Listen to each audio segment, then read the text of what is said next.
Hello and welcome to That's Opera. There's a moment in opera when everything stops, when the drama, the comedy, the spectacle all fall away and we are left with something unbearably human. Mozart knew how to create these moments better than anyone.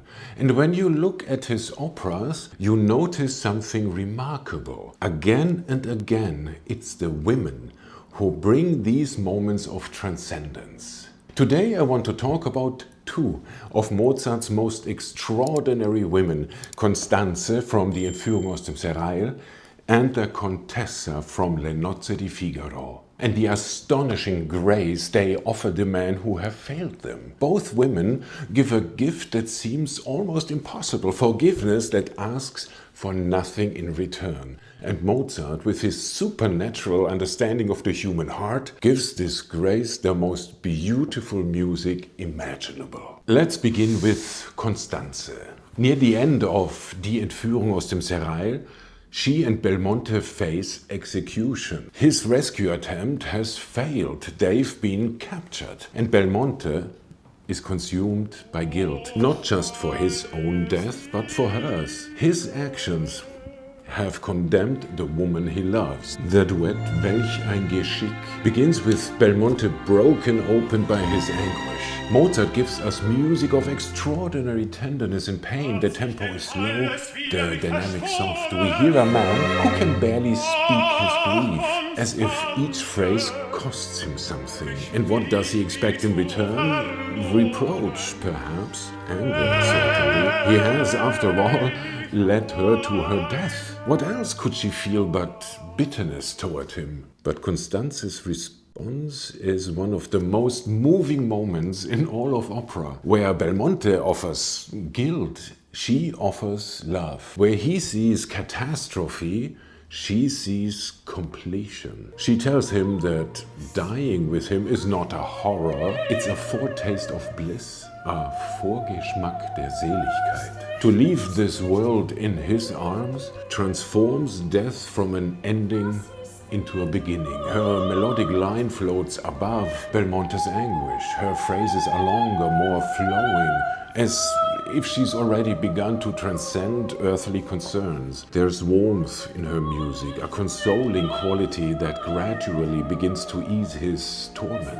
And then something extraordinary happens. Their lines begin to intertwine. The music grows, not dramatically, not suddenly, but organically, like a sunrise.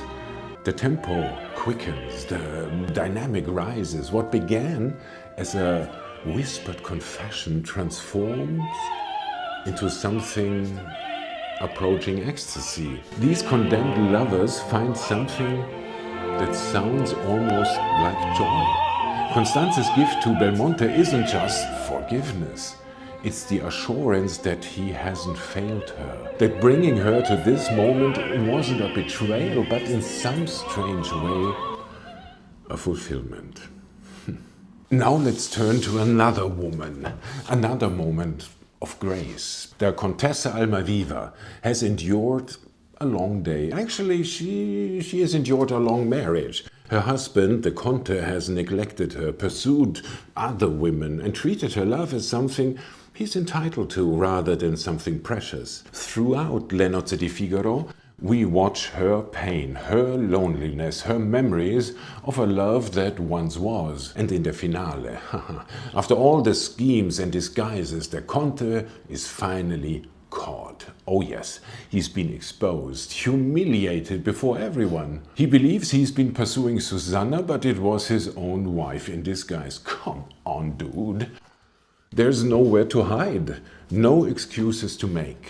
What happens next is the emotional heart of the entire opera. The Conte, stripped of his pride, asks for forgiveness. Contessa, perdono.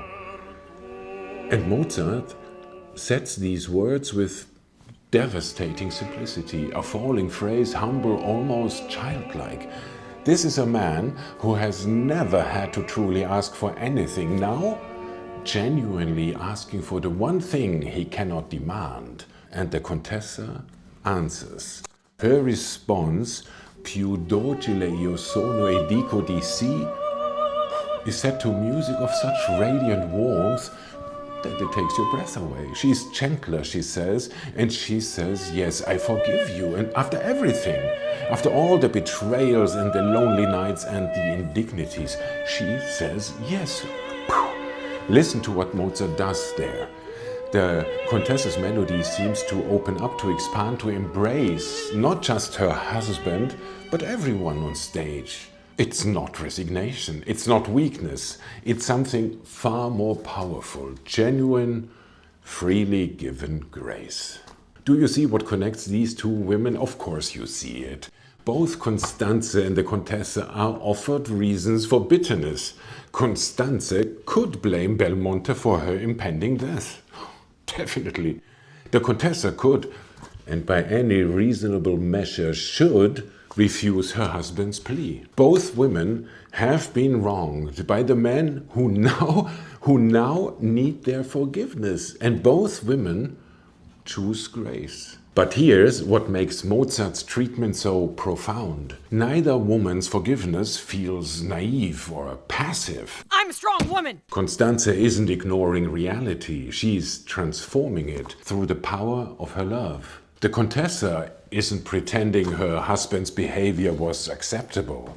She's choosing with full knowledge of what he's done to offer him another chance. It requires everything these women have. In both cases, the music seems to lift. There's a quality of, spaciousness, of light entering a dark room. The orchestration opens up, the harmonic tensions that have accumulated throughout these scenes finally resolve into something peaceful.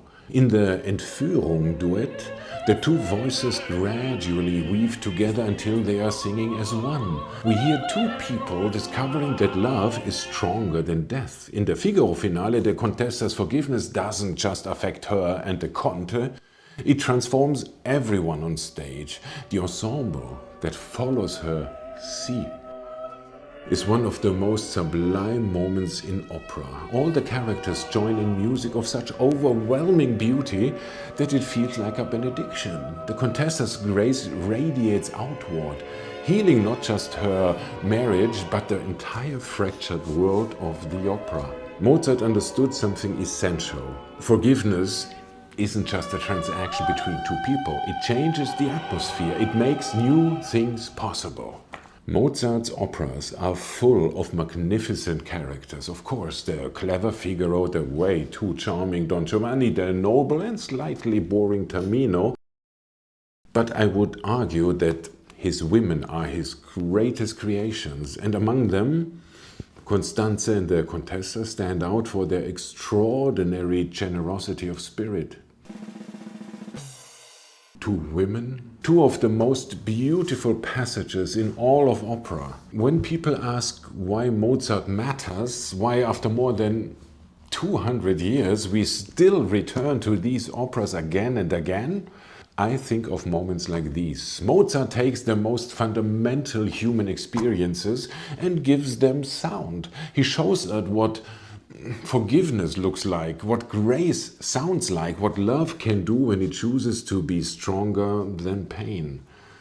These two women show us what we might be capable of if we could find the same generosity within ourselves. And Mozart somehow found the notes for this. And there you have it. Konstanze, Contessa, as you may have noticed, I like them. But I'm aware of the fact that I'm pushing my personal opinion, my personal taste on my poor viewers. I am always right about these things. So please, use the opportunity to push back if you feel so inclined. Let me know if you have other female opera heroes you prefer to mine. Write them in the comments. I'm really curious to learn about your thoughts about this. But for now, thank you for watching, and I hope to see you again next time. Until then, please take care and ciao.